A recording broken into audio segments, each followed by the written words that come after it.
فکر، غلط فکر، صحیح شہادت، غلط شہادت، یہ دونوں آپ کو نظر آ رہے ہیں۔ طالبان بھی لڑتا ہے، وہ اپنوں کو شہید کہتا ہے، ISIS والے بھی لڑتے ہیں، وہ اپنوں کو شہید کہتے ہیں، لیکن ہمیں صحیح اور غلط شہادت کا پتہ کہاں سے چلتا ہے؟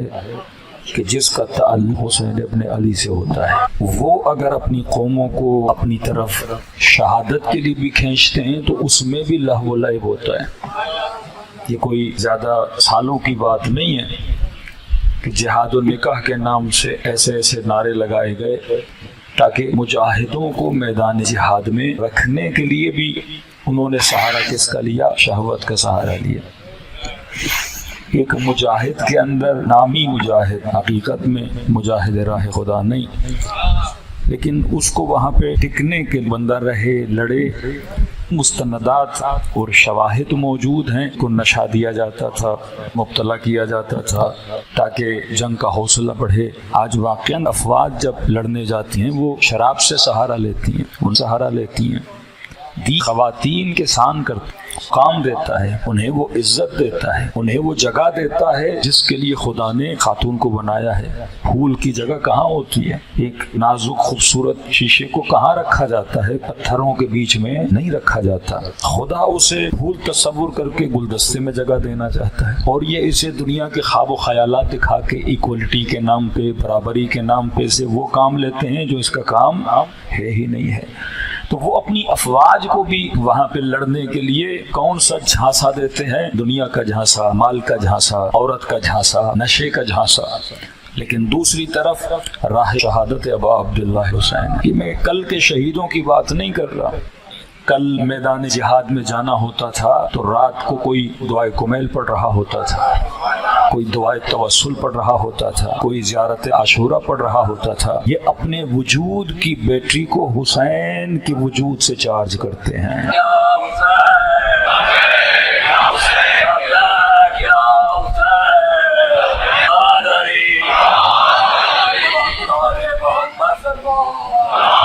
کہ جو 96 اور 97 میں جو لوگ ایران میں رہ چکے ہیں، جب اعلان ہوا کہ بھائی عراق میں صدام سے جنگ کا خاتمہ ہو رہا ہے تو لوگ مایوس ہو گئے تھے کہ گویا شہادت کا راستہ کیا ہو گیا؟ بند ہو گیا۔ یہ شوق شہادت تھا وہاں کی نسلوں میں۔ ان کی پیشانیوں پہ دیکھیں گے، کبھی یا زہرا، کبھی یا فاطمہ، کبھی یا حسین۔ جن جوانوں نے اپنے وجود کو کس کے ساتھ جوڑا ہوا تھا؟ ابا عبداللہ حسین سے جوڑا ہوا تھا۔ یہ وہ جاذبیت ہے، جاذبیت نورانی جو خدا نے وجود ابا عبداللہ حسین میں رکھی ہے۔ یہ جاذبہ انسان کو سخی بنا دیتا ہے، یہ جاذبہ انسان کے وجود سے موت کے خوف کو ختم کر دیتا ہے۔ کہاں اتنی سخاوت نظر آتی ہے جتنا لوگ ابا عبداللہ الحسین پہ خرچ کرتے ہیں۔ دنیا میں دو چیزوں کی لوگوں کو پرواہ ہوتی ہے، کسی بھی سفر پہ جاؤ دو چیزوں کی پرواہ ہوتی ہے، کھانا کہاں سے کھاؤں گا، سوؤں گا کہاں، دو چیزوں کی ہمیں ہمیشہ پرواہ ہوتی ہے۔ لاہور جا رہے ہیں مثلا تو کہیں گے بھائی سونا کہاں ہے، کھانا کہاں سے کھائیں گے۔ چائنا جاؤ گے تو سوچو کہ جناب سونا کہاں ہے، کھانا حلال حلال کہاں سے ملے گا۔ لیکن عجیب ہے جب بندہ اربعین حسین پہ جاتا ہے ان دو چیزوں کی پرواہ نہیں ہوتی۔ جہاں دنیا پریشان ہے دو چیزوں کے لیے، وہاں انسان کو پریشانی نہیں ہے، بس وہ کھنچتا ہوا جاتا ہے کس کی طرف؟ ابا عبداللہ حسین کی طرف۔ یہ وہ جاذبیت کہ کیسے ممکن ہے کہ 30 ملین لوگوں کو دو چیزوں کی پرواہ نہ ہو۔ اب آپ تو یہاں سے جا رہے ہو زیارت کے لیے نا، کون سا آپ نیت سے جا رہے ہو کہ میں لوگوں کو کھلاؤں گا یا میں لوگوں کو جگہ دوں گا؟ میں خود وہاں غریب الوطن ہوں، کس کو کیا جگہ دوں گا؟ ہاں، ٹکٹ کے پیسے لوگ بڑی مشکل سے اپنی جیب کمائی جمع کر کر کے ایک ٹکٹ لیتے ہیں، لیکن آپ کو پتہ ہے اتنی جمعیت جاتی ہے لیکن دو چیزوں کی پرواہ نہیں ہے۔ تو مطلب یہ جو جا رہے ہیں کس کے آسرے پہ؟ آپ کو عراقیوں نے کہا کہ آؤ ہم آپ کو جگہ دیں گے، یا کسی نے آپ کو کہا آؤ ہم آپ کو کھانا دیں گے؟ آسرا ہے حسین ابن علی۔ آپ کو پتا ہے جس کے پاس جا رہا ہوں وہ سخی امام ہے۔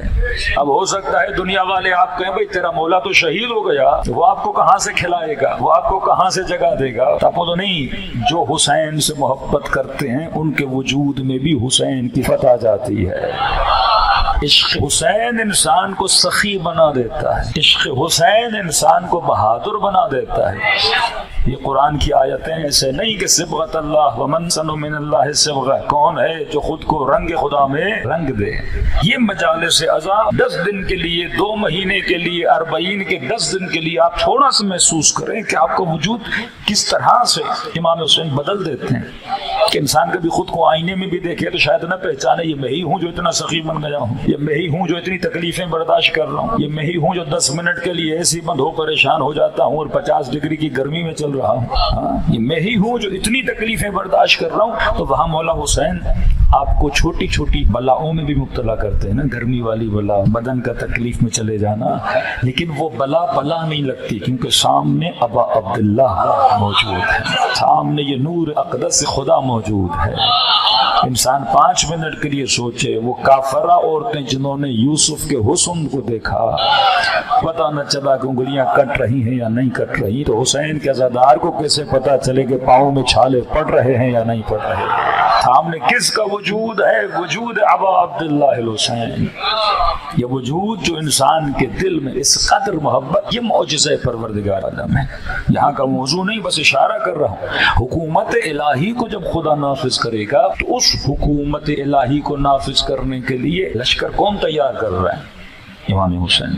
تبھی ہے جب رجعت ہوگی، امام زمانہ ظہور فرمائیں گے، نفاذ حکومت ہوگا، پھر آپ کو پتا ہے ہم عقید رجعت کے قائل ہیں۔ سب سے پہلا امام جو آئے گا وہ کون ہے؟ امام حسین علیہ السلام۔ صلوات پڑھے مولا کی شان پر۔ ابا عبداللہ الحسین، حجت خدا کے بعد جو دوسرا حاکم آئے گا اس کا نام امام حسین ہے، کیونکہ دنیا امام مہدی کی منتظر بھی ہے، لیکن دنیا اس کا چہرہ بھی دیکھنا چاہتی ہے جس نے فرش عزا پہ لوگوں کو تیار کیا ہے، جس نے قلوب عالم کو اللہ کی اطاعت کے لیے تیار کیا ہے۔ تو میرے عزیز، فرش عزا کئی چیزیں ہمیں سکھاتا ہے۔ اب مولا حسین کے فرش پہ آئے ہو تو تھوڑا سا آئینے کربلا میں خود کو فٹ کرو کہ میں کربلائی بھی بنا کہ نہیں۔ ایک تو کربلائی وہ ہے جو کربلا کے شہر سے ہو کے آتا ہے، وہ کربلائی۔ قم سے ہو کے آتے ہیں تو قمی، نجف سے ہو کے آتے ہیں تو نجفی۔ ایک وہ ہے جو وجود حسین سے مل کے آئے، وجود علی سے مل کے آئے، پھر وہ کہلاتے ہیں سلمان منا اہل البیت۔ وہ پھر کربلائی، قمی اور نجفی نہیں، منا اہل البیت، یہ ہم اہل بیت میں سے ہے۔ اب وہ وجود اگر آپ نے بنانا ہے تو دیکھنا ہوگا کہاں کہاں امام حسین نے کس طرح سے جذب کیا اپنے اصحاب کو، کہ فرما شب عاشور کبھی امام حسین نے ایک تو اللہ سے شکوہ نہیں کیا۔ یونس شکوہ کر رہا ہے، نوح شکوہ کر رہے ہیں، ایوب شکوہ کر رہے ہیں، یعقوب شکوہ کر رہے ہیں، لیکن ایک تو آخری نبی نے کبھی شکوہ نہیں کیا خدا سے۔ لوگوں نے بولا بد دعا دو، کبھی رسول نے بد دعا نہیں۔ ایک تو یاد رکھنا کربلا 61 ہجری کا واقعہ نہیں ہے، قرآن کی آیت ہے کہ خدا نے اپنے انبیاء سے ایک میثاق لیا، ایک عہد لیا سارے نبیوں سے، اور کہا کہ جو اس عہد کو توڑے گا وہ عباد الظالمین سے بن جائے۔ ہر بندے سے خدا نے عہد لیا۔ حدیث کے جملے ہیں کہ رسول خدا سے اللہ نے عہد لیا۔ پہلا عہد یہ کہ اے محمد، اگر رسالت کا اعلان کرو گے تو تجھے پتھر مارے جائیں گے، تجھے مجنون کہا جائے گا، تجھے ساحر کہا جائے گا، تیرے سر پہ کچرا پھینکا جائے گا۔ فرماتے رسول خدا نے فرمایا خدایا مجھے منظور ہے۔ دوسرا فرمایا کیونکہ اللہ جانتے ہیں کہ حضرت رسول امیر المومنین سے بہت پیار کرتے تھے، حد سے زیادہ۔ کسی نے کہا نا یا رسول اللہ اپنے صحابیوں کا نام بتائیں، تو رسول خدا بتاتے گئے۔ آخر میں کہا کہ یا رسول اللہ علی کا نام نہیں لیا آپ نے، کہ علی آپ کے اصحاب میں سے نہیں؟ کہ نہیں، صحابی اور ہیں، علی محمد کی جان ہے۔ امیر المومنین کو اصحاب کے ردے میں نہیں لایا کرو، علی جان مصطفیٰ کا نام ہے۔ قرآن ہے انفسنا، میں اپنے نفسوں کو لاتا ہوں، تم اپنے نفسوں کو لاؤ، میں اپنی جان کو لاتا ہوں، تم اپنی جانوں کو لاؤ۔ تو جان کی جگہ پہ کس کو لایا؟ امیر المومنین کو لایا۔ اللہ جانتا ہے محمد علی سے بے انتہا پیار کرتے تھے۔ فرمایا رسول دوسرا امتحان یہ ہے کہ تمہارے داماد کو شہید کر دیا جائے گا، بڑی مصیبتیں اس کے اوپر آئیں گی، حق قصب کر دیا جائے گا، سر پہ تلوار لگائی جائے گی۔ کہ رسول نے تھوڑا تأمل کیا، دیکھا کہ پروردگار اس مصیبت پر بھی صبر کروں گا۔ پھر فرمایا محمد مصطفیٰ تمہاری آل پر بھی بڑے مصائب آئیں گے، تمہاری بیٹی پہ یہ مصیبت آئیں گی، کہ رسول سنتے رہے، لیکن جب اللہ نے کہا نا کربلا میں تیرے حسین کو ذبح کر دیا جائے گا، مصیبت کو سن کے رسول خدا گریہ کرنے لگے۔ فرما خدایا تیرے دین کے لیے محمد اس پہ بھی کیا کرے گا؟ صبر کرے گا۔ کربلا 61 ہجری نہیں، اس پہ گریہ محمد نے عالم زر میں کیا تھا، عالم ارواح میں کیا تھا۔ تبھی امیر المومنین جب صفین کے لیے جا رہے تھے، جب اس مقام سے گزرے تو امیر المومنین رکے، 2 رکعت نماز پڑھی اور گریہ کیا کہ مولا رو کیوں رہے ہیں؟ کہ یہ وہی جگہ ہے جہاں میرے بیٹے کا سر قلم کر دیا جائے گا۔ کہ ماں بن نبی، کوئی نبی نہیں ہے جو یہاں سے گزرا ہو اس کے پاؤں پہ کوئی تکلیف نہ آئی ہو۔ اور تکلیف آنے کے بعد اس نے خدا سے سوال کیا، خدایا یہ کیسی سرزمین ہے جب گزرتے ہیں تو وجود کے اندر گھبراہٹ پیدا ہو جاتی ہے، ایک حزن ہمارے وجود میں آ جاتا ہے۔ تو اللہ نے کہا آخری امت کے آخری نبی کے نواسے کا سر یہاں پہ قلم کر دیا جائے گا۔ پھر وہ اہل سنت کی روایات، جناب اسماء بنت امیس کی روایتیں کہ رسول کس طرح حسین کو سینے سے لگا کے روتے تھے، کس طرح جناب زہرا کی شکم مبارک امام حسین تھے، فرماتے بابا یہ بچہ بڑا عجیب ہے، جب سے میرے پیٹ میں ہے بابا میں روئے جاتی ہوں اور اندر سے آواز آتی امی ان پیاسا ہوں، اماں میں بے کفن ہوں۔ پھر وہاں رسول نے بلا کے بیٹی کو بٹھا کے بتایا کہ یہ تیرا حسین ہے جسے اس عالم میں کربلا میں شہید کر دیا جائے گا۔ اس وقت بی بی پوچھتی ہیں کہ بابا جب اس غربت میں شہید کر دیا جائے گا کوئی ہوگا جو میرے حسین پہ گریہ کرے؟ آپ کا وجود دعا رسول کے اثر کا نتیجہ ہے۔ فرماتے ہاں میری بیٹی، خدا ایک قوم بنائے جس کے جوان تیرے حسین کے جوانوں پہ روئیں گے، جس کی عورتیں کربل کی عورتوں پہ روئیں گی۔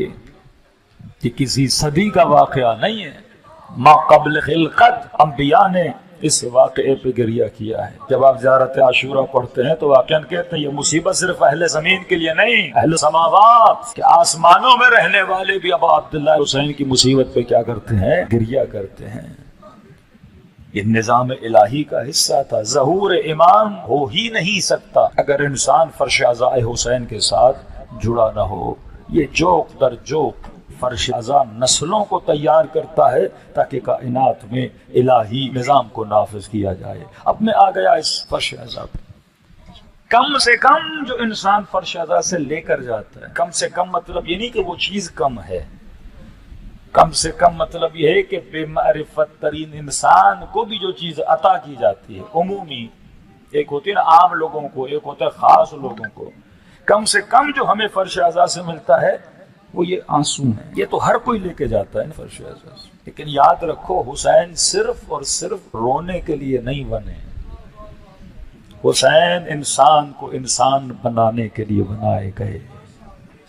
کہ کوئی 70 سال سے فرش عزا پہ آئے پر اس کے وجود میں تبدیلی نہ آئے تو سوچے میں نے حسین سے کیا لیا؟ گریہ تو فطری تقاضا ہے نا، محبت ہے امام حسین سے، آنکھوں سے آنسو بہتے ہیں، تولا ہے اہل بیت سے، آل رسول سے محبت ہے تو آنسو بہتا ہے۔ لیکن مولا ہمیں حقیقت تولا اور تبرہ تک پہنچانا چاہتے ہیں۔ جب تک تولی اور تبری تمہارے وجود میں ظہور پذیر نہ ہو، تول ظہور کرے میرے وجود میں، تبرہ ظہور ہو میرے وجود میں، ظاہر ہو، لوگ دیکھیں کہ اس کے اندر تبرہ نظر آتا ہے، لوگ دیکھیں کہ اس کے اندر تولا نظر آتا ہے۔ ہم نے تبرہ کو گالی اور لعنت بنا دیا اور ہم نے تولا کو 4 نعرے اور شعر و شاعری بنا دی۔ یہ ظاہر تبرہ ہے، یہ ظاہر تول ہے۔ اصل تبرہ کیا ہے؟ کہ انی حرب لمن حاربکم، مولا میری ہر اس سے جنگ ہے جس سے آپ کی جنگ ہے۔ اب سوال ہے آج کون سا یزید ہے جس سے آپ لڑو؟ میں کہہ رہا ہوں مولا میں ہر اس سے لڑتا ہوں، میری ہر اس شخص سے جنگ ہے جس سے آپ کی جنگ ہے۔ انی سلم لمن سالمکم، میں نے ہر اس سے دوستی کا ہاتھ بڑھایا مولا جس سے آپ کی دوستی ہے۔ تو پھر ڈھونڈو تو صحیح نا، کون ہے جو قابل دوستی حسین ہے اور کون ہے جو دشمن ابا عبداللہ الحسین ہے؟ اگر دشمن تاریخ کا حصہ تھا تو میں کیسے جا کے اب یزید سے لڑوں؟ کا نہیں، کچھ یزید نما۔ کل کا یزید کسے قتل کر رہا تھا؟ ابا عبداللہ الحسین کو، اولاد رسول کو زندانوں میں ڈال رہا تھا، بدن پہ چھریاں اور نیزے چلا رہا تھا، جو ملا پتھر بھی ملا ابا عبداللہ الحسین کو مار رہا تھا۔ آج کا یزید نما جب شیعوں کو قتل کرتا ہے، وہ ویڈیوز دیکھنے کے جگر انسان کا ٹکڑے ٹکڑے ہو جاتا ہے کہ کس طرح سے پارا چنار کے جوانوں کو کاٹا گیا، کس طرح سے شیعہ نوجوانوں کو گلے کاٹے گئے، کس طرح سے بسوں سے اتار اتار کر، وجود پہ نشان ماتم دیکھ کر یا شناختی کارڈ سے نام پڑھ پڑھ کر مارا گیا۔ یہ کون ہے؟ تو سلسلہ یزیدی تو رکا ہے یا چل رہا ہے؟ آج بھی چل رہا ہے۔ آج بھی لوگ ہیں جو کل علی برداشت نہیں ہو رہا تھا، آج علی والے برداشت نہیں ہو رہے۔ دو طرح کے شیعہ ہیں، ایک وہ جو محرم میں ماہ مبارک رمضان میں آہو بکا کرتے ہیں کہ ہائے محرم آ گیا، حسین مارے گئے، ہائے شب 19 آ گئی، علی کے سر پہ ضربت لگی، علی مارے گئے۔ ایک طبقہ جو روتا ہے، گریہ کرتا ہے، ماتم کرتا ہے اور صدا دیتا ہے کہ حسین مارے گئے، حسن مارے گئے، علی کے سر پہ ضربت لگی، علی مارے گئے۔ دوسرا شیعہ جو یہ بھی کہتا ہے کہ ہائے حسین مارے گئے، جو یہ کہتا ہے ہائے علی اکبر مارے گئے، جو یہ کہتا ہے ہائے علی کے سر پہ ضربت لگی، لیکن ساتھ میں ایک اور چیز بھی کہتا ہے، وہ صرف یہ نہیں کہتا کہ حسین مارے، وہ ساتھ میں یہ بھی بولتا ہے کہ حسین کیوں مارے گئے، علی کو کیوں مارا گیا۔ جب تک اس کیوں تک نہیں پہنچو گے کہ گریہ تجھے وہ مقام عطا نہیں کرے گا جو حبیب ابن مطہر کو ملا۔ ہم صرف روئیں اور یہ پتا نہ ہو کہ امام حسین کو کس وجہ سے مارا گیا تھا۔ امیر المومنین جیسی شخصیت جو عالم بھی ہے، جو فاضل بھی ہے، جو زاہد بھی ہے، جو مسجد میں نماز بھی پڑھ رہا ہے، جو یتیم پروری بھی کرے، جو غریب پروری بھی کرے، جو عدالت میں اتنا سخت ہے، جو غریبوں کو غریبوں کا مال بھی دے، لیکن اسے ہی مارا جا رہا ہے۔ کیوں مارا جا رہا ہے؟ علی کی فطرت کی وجہ سے، کیونکہ علی کی فطرت فطرت خدا کا نام ہے، اور شیطان اس فطرت کو پسند نہیں کرتا۔ ہاں، تم چاہے نام کسی کا بھی لو، اہل بیت کا نام بھی لو، شاید تجھے کوئی نہ مارے، لیکن جب تم اس فطرت الہی پر آؤ گے، جب تم اپنے اندر صفات حسین کو پیدا کرو گے، پھر تمہیں بھی اسی طرح مارا جائے گا جس طرح تمہارے اماموں کو شہید کر دیا گیا۔ تجھے ڈھونڈ ڈھونڈ کر دنیا کے کونوں میں چن چن کے مارا جائے گا، کیونکہ تم کس کی فطرت پہ اور کس کے پیغام پہ چل رہے ہو؟ ابا عبداللہ حسین کے پیغام پہ چل رہے ہیں۔ آج امت کا ایک بہت بڑا طبقہ جو کہتا ہے فلاں فلاں شخصیتوں کو بت بناؤ اور بس پوچھتے رہو، لیکن یہ نہ بتاؤ کہ انہوں نے کیا کیا تھا۔ آج صرف حضرت آدم کا قصہ پڑھو، لیکن یہ بھی تو بتاؤ کہ آدم کو جنت سے نکالا کیوں گیا تھا، یہ بھی تو بتاؤ کہ یونس مچھلی کے پیٹ میں گئے کیوں تھے۔ قرآن بار بار انسان کو بیدار کر رہا ہے کہ دیکھو میں نے قوم عاد کو کیوں تباہ کیا، میں نے قوم سمود کو کیوں تباہ کیا، ایسے ایسے شہر بنائے تھے لم یخلق مثلھا فی البلاد، جیسے شہر دنیا میں کسی نے نہیں بنائے تھے، لیکن دیکھو آج نہ ان کا نام ہے نہ نشان ہے۔ بڑے بڑے تختوں پہ بیٹھنے والے، خدا کی خدائیت کو للکارنے والے، ابراہیم کو آتش نمرود میں پھینکنے والے، آج نام نمرود کا روشن ہے یا نام ابراہیم کا روشن؟ تم کس فکر کے اندر زندگی گزار رہے ہو؟ تو دشمنی ہمیشہ عادات سے ہوتی ہے، رفتار سے ہوتی ہے۔ آج جب یزید پہ لعنت بھیجتے ہو، یہ لعنت اس کی کھال و گوشت پر نہیں ہے، یزید کو اس کے بدن نے یزید نہیں بنایا، یزید کو یزید کی فکر نے یزید بنایا تھا۔ ایک عالم دین تھے، مجتہد تھے، کہ ایک آدمی تھا ڈیلی خمس دینے آتا تھا، ہر سال آتا تھا خمس اپنا لے کر، مثلاً 5 لاکھ لے کر آتا تھا ہر سال، اس سال آیا 30-40 لاکھ خمس لے کر آیا۔ وہ کہا ماشاءاللہ اس سال آپ بڑا لائے ہیں، کہ الحمدللہ اللہ نے بڑی برکت دی ہے۔ کہ اچانک برکت کہاں سے آ گئی؟ کہا کہ قبلہ اس طرح ہے کہ ہم نے کوئی سامان لیا ہوا تھا، جیسے گندم ہے، چنے ہیں، چاول ہیں، ظاہر ہم نے اسٹاک کیا ہوا تھا، اپنے انبار میں رکھا ہوا تھا، اور لوگوں سے ڈیلنگ کی ہوئی تھی، کسی نے 1 من، کسی نے 10 من، کسی نے 15 من، مثلا 1 من 500 روپے پہ ہم نے ڈیل چلائی ہوئی تھی۔ ابھی ان کو مال دیا نہیں تھا، اچانک حالات ایسے بدلے، مارکیٹ میں اس چیزوں کی قلت ہو گئی، اور جب قلت ہوئی تو ریٹ کیا ہو گیا؟ اوپر چلا گیا۔ 500 کی چیز 3000 میں ہو گئی، تو کہا الحمدللہ 3000 ہو گئی، تو ہم نے ساری ڈیلیں کینسل کر دی اور ہم نے سارا مال 3000 میں بیچ دیا۔ اس مجتہد نے اسے دیکھا کہ تو نے وہی کام کیا ہے جو شمر نے کیا تھا، تو نے حبس کر دیا چیزوں کو۔ پانی تھا پر اس نے پانی روکا اور حسین کو نہیں دیا، پانی تھا پر پانی روکا علی اصغر کو نہیں دیا، کہ یہ صفت حبس مال ہے، اشیاء کو حبس کرنا حرام ہے ہمارے یہاں، اور تو خوش ہو رہا ہے کہ اللہ نے برکت دی ہے۔ تو نے چیز کو مہنگا بیچا، جبکہ جانتے ہو معاشرے میں اس کی شدت سے ضرورت بھی ہے، وہ لوگ کیسے ان اشیاء کو خریدیں گے، کس طرح سے اپنی زندگیوں کو چلائیں گے۔ اب سسٹم حسین میں ہے، لیکن کام کس کا کر رہا ہے؟ شمر کا کام کر رہا ہے۔ نام حسین کا لے گا، مجلس میں آئے گا، روئے گا، لیکن اسے پتا ہی نہیں کہ میں کس کے راستے پہ چل رہا ہوں، شمر کے راستے پہ چل رہا ہوں۔ جنگ صفین 3 سے 6 دن کہتے ہیں امیر المومنین کا پانی صفین والوں نے بند کر دیا، امیر شام کے لشکر والوں نے۔ مولا علی نے کہا اٹیک کرو، اٹیک کیا، بڑی سخت جنگ ہوئی، لیکن خدا نے علی کو فتح دی۔ وہ سارا پانی کس کے قبضے میں آ گیا؟ علی کے قبضے میں آ گیا۔ جب علی کے قبضے میں آیا تو بعض اصحاب امیر المومنین نے کہا کہ مولا علی ہمیں اتنے دن انہوں نے پیاسا رکھا، ہم بھی ان پہ پانی بند کریں گے۔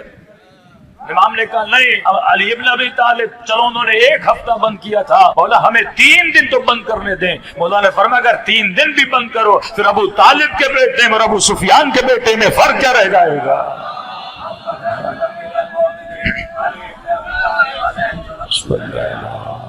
کا کوئی فرق تو رکھو جو تمہارے درمیان اور ان کے درمیان، یہی فرق ہے کہ حسین اپنا سارا پانی ہر کے لشکر کو پلا دیتے ہیں اور وہ 6 مہینے کے بچے کو 1 گھونٹ پانی کا پینے نہیں دیتے۔ یہ فرق ہے، یہ صفات ہیں۔ وہ ظلم کرتے ہیں، تو مظلوم پرور ہے، انہی صفات کی وجہ سے خدا تجھے کیا کرتا ہے؟ مقام عطا کرتا ہے۔ وہ ہم سے غافل نہیں ہے، ہم یقیناً ان سے غافل ہو سکتے ہیں۔ مرش عذاب سوئے ہووں کو بیدار کرتی ہے۔ علماء فرماتے ہیں کہ امام زمانہ جب ظہور فرمائیں گے تو 313 صحابہ امام زمانہ ہوں گے، لیکن بعض علماء کہتے ہیں کہ ہر زمانے میں تقریباً 450 افراد، مثلا ابھی 450 افراد، اگلے سال 450 افراد، کچھ ایسے افراد ہیں جن کو اوتاد یا ابدال بولا جاتا ہے، یہ امام زمانہ سے منسلک ہوتے، لیکن یہ ان 313 کی طرح نہیں ہے کہ ان کی زندگیاں امام زمانہ کی طرح اتنی لمبی ہوں۔ یہ نارمل انسانوں کی طرح، آپ کی طرح، میری طرح زندگی گزارتے ہیں، لیکن یہ منسلک ہوتے ہیں کس سے؟ اب عبداللہ حسین سے۔ اور کائنات میں کوئی بھی بندہ کسی بڑی مشکل میں گرفتار ہوتا ہے، خلوص دل سے رابطہ کرتا ہے، تو امام زمانہ ان کی مدد کو یقیناً جاتے ہیں۔ سلسلہ نور چل رہا ہے، جاذبہ نور چل رہا ہے۔ ایک بہت بڑے عالم گزرے ہیں، ہم نے ان کو دیکھا بھی تھا، آغا جعفر مجتہدی، ان کے لیے مشہور تھا۔ ایک تو آغا مجتہدی تہران والے ہیں جو مرحوم ہو گئے، جن کے بہت سارے دروس اخلاق انٹرنیٹ پر اویلیبل ہیں۔ دوسرے تھے آغا جعفر مجتہدی، ان کے لیے مشہور ہے، یہ اوتاد میں سے تھے، یعنی جن کی ملاقاتیں امام زمانہ سے ہوتی تھی اور کئی لوگوں کی رہگشائی کی، کئی مراجع ان سے فیض لیتے تھے، ان سے ملتے تھے۔ بہت ہی گمنام شخصیت تھی اپنے زمانے میں۔ تہران کا ایک ڈاکٹر ہے، ڈاکٹر طباطبائی، وہ اپنا واقعہ نقل کرتا ہے، کہتا ہے میں میڈیکل کی پڑھائی کے لیے جرمنی گیا، وہاں پہ ایک شہر ہے ایتھن میں، وہاں سے کہہ رہا میں پڑھ رہا تھا، کوئی 6-8 مہینے گزرے، اور لیکن جب ایران تھا تو میں کافی مانوس تھا آغا جعفر مجتہدی سے، تو ان کے درس میں چلا جاتا تھا۔ جو اولیاء اللہ ہوتے ہیں، صاحب نفس ہوتے ہیں، تو ان کی محفل میں بھی بیٹھنے سے انسان کو کیا ملتا ہے؟ سکون ملتا ہے۔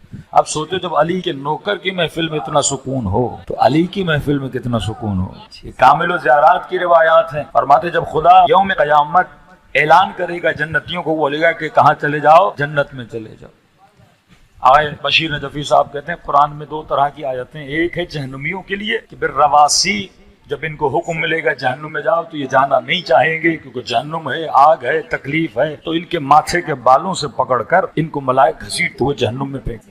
کہ یہ تو سمجھ آتا ہے آگ کسی کو نہیں پسند، لیکن دوسری آیت یہ ہے کہ جب جنتیوں کو حکم ہوگا کہ جنت میں لے جاؤ تو کہتے ہیں ملائک ان کو بائی فورس، ایک بندہ جنت میں جا ہی نہیں رہا، اسے کہہ رہے بھائی جنت جا، اسے دھکے دے دے کے جنت میں بھیجیں گے۔ کہتے یہ آیت میری سمجھ بھی نہیں آئی کہ بھائی جہنم کی تو بات سمجھ میں آتی ہے، جہنم آگ ہے، ایک بندے کو بائی فورس جنت میں کیوں بھیجا جا رہا ہے کہ آپ جنت میں جاؤ؟ کہتے کئی سالوں تک مجھے سمجھ میں نہیں آیا، جب یہ روایت پڑھی کامل الزیارات میں، فرماتے ہیں اس روایت میں کہ خدا حکم دے گا جنتیوں کو کہ جنت میں جاؤ، یہ جنت نہیں جائیں گے۔ کہ کیوں نہیں جائیں گے؟ امام معصوم فرماتے ہیں کیونکہ اسی وقت حسین ابن علی آئیں گے، تو یہ ابا عبداللہ الحسین کے گرد پروانوں کی طرح گھومتے رہیں گے۔ ملائکہ کہیں گے جنت، یہ کہیں گے ہماری جنت وہی ہے جہاں حسین موجود ہے۔ یہ صرف اور صرف کس کے پیچھے ہوں گے؟ ابا عبداللہ الحسین کے پیچھے ہوں گے۔ تو اب امام کا تو یہ مرتبہ ہے۔ اب میں بات کر رہا ہوں ان کے غلاموں کی، جو اوتاد ہیں، جو ابدال ہیں۔ کہتے ہیں ایتھنس میں گیا پڑھائی کے لیے، سردی تھی بہت، برف باری، کہ 6-8 مہینے کے بعد ابھی دوسرا سیمسٹر سمجھے شروع ہی ہوا تھا، تو میں اپنی بلڈنگ میں جب داخل ہوا اور گھر کا دروازہ کھولا تو نیچے کوئی لیٹر پڑا ہوا تھا. خط اٹھایا اور خط کو کھولا تو فارسی میں لکھا ہوا تھا، طباطبائی میں جعفر مجتہدی ابھی ایتھنس میں ہوں اور اس ایڈریس پہ آ کر مجھ سے ملو. میں پریشان، یہ کبھی ایران سے نکلے ہی نہیں، کہاں جرمنی، کہاں آغا جعفر مجتہدی. اور کچھ ہی دن پہلے مجھے پتا چلا کہ ان کے ایک طرف فالج آیا ہے، وہ گھر پہ اپنے بستر پر ہیں، وہ چلنے کے قابل نہیں، یہاں کہاں. اور پریشان، لیکن میں نے کہا نہیں، یہاں پر نام ان کا لکھا ہے تو جانا تو بنتا ہے. کہتا ہے جو ایڈریس انہوں نے لکھی فوراً کپڑے وپڑے بدلے اسی ایڈریس کی طرف. کہتا ہے ایتھنز شہر کے کسی دور دراز کنارے میں بہت اونچی جگہ پہ ایک گھر کا ایڈریس انہوں نے دیا تھا، ایک چھوٹا سا گھر ہے، ایک اوپر جانا پڑتا تھا.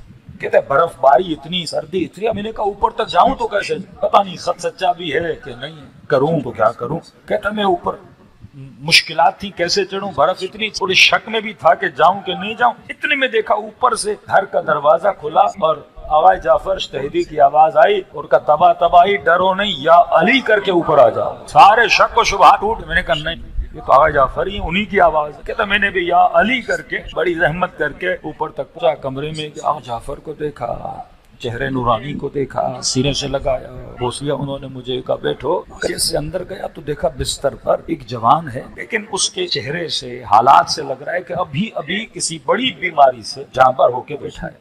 وہ تھکاوٹ، وہ چہرے کی سستی، وہ رنگ پریدگی. اور ایک بوڑھی خاتون ہے جو اپنے بچے کو سوپ پلا رہی ہے. کہتے چند باتیں کی آغا جعفر سے اور میں بیٹھا. انہوں نے کہا بیٹھیں. میں بیٹھا اور تھوڑی دیر کے لیے وضو کے لیے باہر گئے، وضو کرنے دوسرے کمرے میں. میں اس بوڑھی خاتون سے بات کرنے لگا کہ آپ ان کو جانتی ہیں؟ نہیں میں نہیں جانتی. یہ آپ کے گھر میں کیا کر رہے ہیں؟ تو اس خاتون نے کہا کہ میرا ایک ہی بیٹا ہے، اسے کینسر تھا اور ڈاکٹروں نے جواب دے دیا تھا اور کہا کہ آپ کا بیٹا 2-3 ہفتے سے زیادہ زندہ رہے گا. کہتی ایک ہی بیٹا. بوڑھی خاتون ہوں، میں کرسچن ہوں، لہٰذا میں بڑا روئی اور میں نے حضرت مریم سے توسل کیا. میں نے کہا بی بی مریم میرے بیٹے کو بچا لو، ایک ہی بیٹا ہے. خلوص کے ساتھ ایک خاتون تھی کہ بہت زیادہ میں نے توسل کیا. تو میں رو رو کے مجھے نیند آ گئی. خواب کے عالم میں میں نے بی بی مریم کو دیکھا کہ بیٹے مردوں کو زندہ کرتے تھے، لا علاج بیماریوں میں تھے، حضرت عیسیٰ ان کو شفا دیتے تھے. لہٰذا ہم کس سے توسل کریں؟ ہم آپ ہی سے تو توسل کریں گے بیٹے کو شفا دیں. کہ مریم نے کہا اب یہ ذمہ داری ہماری نہیں ہے. تو کیا مطلب کہ آخری زمانے میں ایک نبی آئے گا جس کا نام محمد ہوگا، اس کی ایک بیٹی ہے فاطمہ، اور تمہارے زمانے میں جو اللہ کا نمائندہ روئے زمین ہے اسی کا بیٹا ہے مہدی. کہ اب یہ شفا وفا کا کام ان کے ہاتھ، ہمارے کام میں ہاتھ میں نہیں ہے. اب جو مانگنا ہے کس سے مانگو؟ ان سے مانگو. کہتی میں نیند سے اٹھی، مجھے 3 نام یاد ہو گئے، محمد، فاطمہ، مہدی. کہتی میں نے بڑی مشکل سے 3 نام میرے ذہن میں گویا حق ہو گئے، رہ گئے. اب میں ان تینوں ناموں کو پکارتی رہی، محمد، فاطمہ، مہدی. زیادہ فوکس تھا میرا آخری نام پر. انہوں نے کہا آخری زمانے میں جو شفا جس کے پاس ذمہ داری ہے مہدی ہیں. کہتا میں 3 نام دہراتی رہی اور گریا بھی کرتی رہی. اتنے میں میرے گھر کا دروازہ کھٹکا. دروازہ کھٹکا. یہی شخص جو ہیں یہ یہاں پہ آئے اور یہ جیسے آئے میرا بیٹا بستر پہ سو رہا تھا. کہتی مجھے نہیں پتا، انہوں نے میرے بیٹے کے کمر کے نیچے ہاتھ دیا اور وہی 3 نام لیے، محمد، فاطمہ، مہدی، اور ایک چوتھا نام لیا جو مجھے نہیں پتا کہ وہ کون سا نام تھا. بس وہ نام لینا تھا، میرا بیٹا بستر سے کھڑا ہو گیا. کہتی میں ان کے قدموں پہ گر گئی، آپ حضرت مسیح ہیں، آپ مہدی ہیں. انہوں نے کہا نہیں، میں تو ان کے پاؤں کی خاک کے برابر بھی نہیں ہوں، لیکن مجھے بھیجا مہدی نے ہے کہ جہاں کسی کو مشکل گرفتار ہوتی میں ان کا ایک چھوٹا سا نوکر ہوں، انہی کے ذریعے سے کسی کو شفا دینی ہو دے دیتا ہوں. کہتے ہیں ہم بات ہی کر رہے تھے اور اتنے میرا بیٹا جیسے اٹھا، اس نے فوراً کہا کہ اماں مجھے بہت زیادہ بھوک لگی ہے، کہ اتنے دنوں سے جس نے کچھ کھایا نہیں پیا نہیں. اتنے میں گئی اپنے بچے کے لیے، اس کا بات کر ہی رہے تھے، آغا مجتہدی آئے. اب فضیلت آغا جعفر مجتہدی کو انہوں نے کہا آغا جعفر مجتہدی سارا قصہ سن لیا. چوتھا نام کون سا تھا؟ 3 نام کا اس نے بتا دیا، محمد، فاطمہ اور مہدی۔ آغا جعفر مجتہدین کا بیٹا کوئی بڑا نام ہے جو تم سب کو پتا ہے، آپ نے وہ کون سا نام لیا جس سے شفا ہو گئی؟ کہ میں نے اس مریض کی کمر پہ ہاتھ رکھا اور وہ چوتھا نام علی ابن ابی طالب کا نام تھا۔ کہے کہ یا علی سے میں نے اس مریض کو کیا کر دی؟ شفا دے دی۔ دنیا کی کوئی مشکل نہیں جسے آل رسول حل نہ کر۔ زیارت جامع کبیر صرف زیارت نہیں، مستقیم معصوم سے من فرما جو کچھ خدا دے سکتا ہے کچھ آل رسول عطا کر سکتے ہیں، کیونکہ مظہر صفت پروردگار عالم ہے۔ خدا نے اختیار دیا ہے محمد اور آل محمد کو، لیکن فرمایا کمی کس میں ہے؟ ہمارے وجود میں ہے، ہمارے مانگنے میں کمی ہے۔ یا تو ہم بہت کم مانگتے ہیں یا تو ہم بالکل نہیں مانگتے۔ یہ کل بتاؤں گا کہ کس طرح مانگنا چاہیے۔ صلوات پڑھے۔ بہت بڑے مجتہد گزرے ہیں ایران میں، آغائے حق شناس ذاکر اہل بیت، کہتے ہیں کہ گھر میں مجلس تھی، کہتے ہیں پہلے دن جب مجلس پڑھنے گیا تو انہوں نے ایک چٹھی بھیجی کہ آج علی اصغر کے مسائل پڑھنا ہے۔ میں نے پڑھے پہلی محرم کو اصغر کے مسائل، کہتے دوسرے دن گیا پھر انہوں نے چٹھی لکھی کہ آج علی اصغر کے مسائل پڑھنا۔ کہ 6 محرم ہو گئی،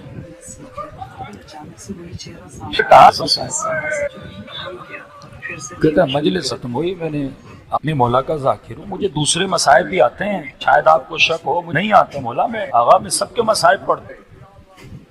انہوں نے کہا ہاں بتا ہے تجھے مسائب آتے ہیں، کہ پھر آپ بار بار کیوں کہتے ہیں اصغر کے مسائب پڑھو؟ کہ مجھے اصغر سے کچھ چاہیے۔ ایران میں جب صدام بمبارمنٹ کرتا تھا، یہی ایک اور مرجع تقلید کا واقعہ ہے کہ وہ ڈیلی زیارت عاشورہ پڑھتے تھے اور منت مانی کہ جب تک یہ بمبارمنٹ بند ہو جائے پڑھتا رہوں گا۔ کہتے ہیں 38 دن گزر گئے، زیارت عاشورہ پڑھتے رہے لیکن یہ بم گرنا بند نہیں ہوئے۔ 29واں دن ہوا، امام حسین سے شکایت کی مولا میں روز آپ کی زیارت پڑھ رہا ہوں تاکہ یہ حملے رک جائیں۔ کہ عالم رؤیا میں ابا عبداللہ الحسین کو دیکھا، فرمایا اگر ہم سے کچھ چاہیے تو ہمیں علی اصغر کا واسطہ دو، یہ وہ واسطہ ہے جو خدا کبھی رد نہیں کرتا۔ میں مستند واقعات اور کلام معصوم سے 2 ننھے بچوں کا ذکر معصوموں نے فرمایا۔ دنیاوی مشکلات ہوں، کوئی غم ہو، کوئی پریشانی ہو، فرمایا گھروں میں یا 10 دن یا 5 دن حضرت علی اصغر کے مسائل پڑھایا کرو اور خدا کو اس ننھے سے بچے کا واسطہ دیا کرو، خدا مشکل کو دور کرتا ہے۔ دوسرا فرمایا 4 سالہ سکینہ، شیخ کافی کا بیٹا شفا ملی بی بی سکینہ کی وجہ سے، جناب علی اصغر جنگیں رکی ان کی باب ذکر مصیبت کی وجہ سے۔ یہ وہ دروازے ہیں جو خدا نے آپ کے لیے ہمارے لیے قرار دیے ہیں۔ دیکھو ایک باپ جب گھر جاتا ہے نا اور اس کا بچہ بیمار ہو، 6 مہینے کا بچہ بخار ہو، تو سب سے زیادہ جو تڑپتا ہے وہ ماں ہوتی ہے۔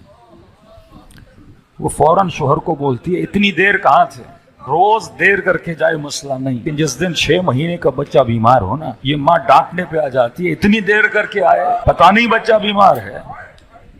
یہ فوراً بچے کو اٹھا کے جب ہاسپٹل کی طرف جانا چاہتا ہے نا، یہ ماں جلدی جلدی سے وہ پہن لیتی ہے، یہ کہتا آپ رک جائیے میں ڈاکٹر کو دکھاتا ہوں، باہر رش ہے، نامحرموں کا مجمع ہے، آپ گھر پہ رہیے۔ لیکن ماں کو کچھ سمجھ نہیں آتا، کہتے میں اپنے بچے سے جدا ہونا نہیں چاہتی۔ عجب کیفیت تھی ابا عبداللہ الحسین کی، کہتے ہیں 2 جگہیں ایسی تھیں، امام معصوم ہے، وجود صابر ہے، لیکن فرماتے ہیں حیرت کو ہم نے حسین کے چہرے پہ دیکھا، گویا حسین پریشان ہو گئے کہ میں کروں تو کیا کروں۔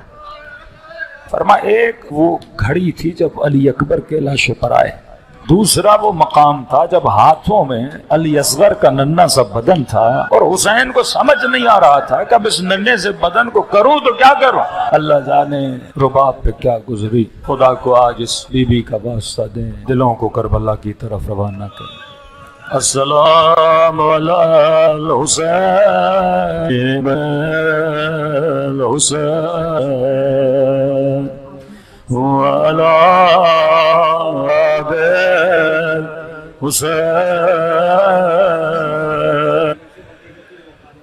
وعلی